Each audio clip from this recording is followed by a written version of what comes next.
ஒரு ஆழமான மனந்திரும்புதல் இல்லாத ஜனங்கள் நிதானிக்கணும். உலக மேன்மையை விரும்புகிற ஜனங்கள் நிதானிக்கணும். உலக சிற்றின்மங்களுக்குள்ள இன்னும் கிடக்கிற ஜனங்கள் நிதானிக்கணும். சத்திய ஆவியானவர் சத்தியத்தை நடத்த உன்னை விட்டு கொடுங்க. இன்னைக்கு தேவனே, நான் வஞ்சிக்கப்பட்டு போயிடக்கூடாது. நான் என்னைக்குள்ள நானே என்னை ஏமாற்றி கொண்டு போயிடக்கூடாது. ஆண்டவரே, சத்தியத்தை அறிய எனக்கு ஒரு மனக்கண்களை தாரும். பிரகாசம் உள்ள மனக்கண்ணை எனக்கு என்ன வாங்க தாங்கப்பா. வசனத்தின்படி நான் ஜீவிக்கணும், சத்தியத்தின்படி ஜீவிக்கணும். வேதத்தின் மகத்துவங்கள் எழுதி கொடுத்திருக்கீங்க, அந்நிய காரியமா என்னாம அதன்படியே நான் ஜீவிக்கணும்.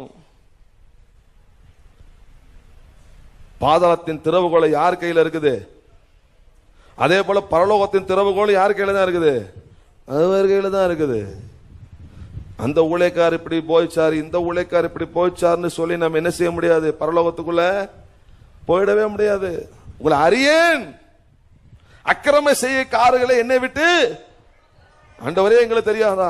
நாங்க தீர்க்க தரிசனம் சொன்னோமே, நாங்க உங்களுக்காக இந்த காரியத்தை செய்தோமே, இங்க யாருன்னு கேட்கிறாரு. நீங்க யார்? உங்களை அறியேன். என்ன பேர் சொல்றாரு பாருங்க, அக்கிரம. இங்கே வந்துட்டு முக்காடு போட்டுட்டு, இங்கே வந்துட்டு முழங்கால் போட்டுட்டு, திருவந்தில கை போட்டுட்டு, பரிசுத்த பந்தியில கை போட்டுட்டு இஷ்டம் போல வாழ்றோமே, எப்படி மனசு வருது? பந்தி எடுப்பும்போது கூட ஒரு பயம் வரலையா? நம்ம எப்படிப்பட்ட ஒரு ஜீவியம் செய்யறோம்? நமக்குள்ள உண்மை இல்லையே, அவருக்கு முன்பாக உண்மையா ஜீவிக்கலையே, பிரமாணத்துக்கு விரோதமா நம்ம ஜீவிக்கிறோமே, அவருக்கு பார்வைக்கு நம்ம நலமானதை செய்யலையே, நம்ம மனசு விரும்புறதானே செய்யறோம். ஒண்ணு தெரிஞ்சுங்க, மனுஷன் நம்ம வாழ வைக்கணும் முடியும்னா கொஞ்ச காலம் தான் வாழ வைக்க முடியும். சில சூழ்நிலைகள் கை கொடுத்து நமக்கு உதவ முடியும். ஆனால் அவர் நம்மை சதா காலமும் நடத்துகிறவர்.